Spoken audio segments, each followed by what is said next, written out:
Now I test a library from Arduino password. I change for Arduino and I use a keypad with 3 or 4 rows and 12 rows. So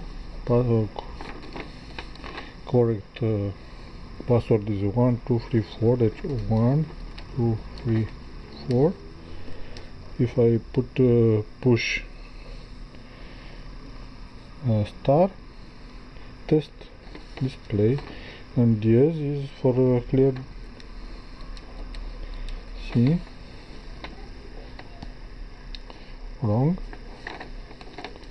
Clear buffer 1 2 3 4. I try to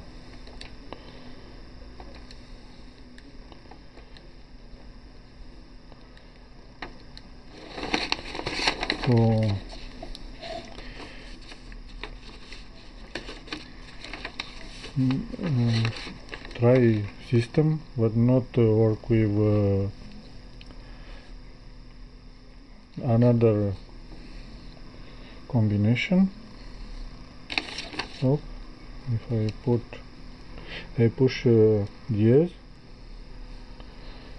clear, 1 2 3 4, success.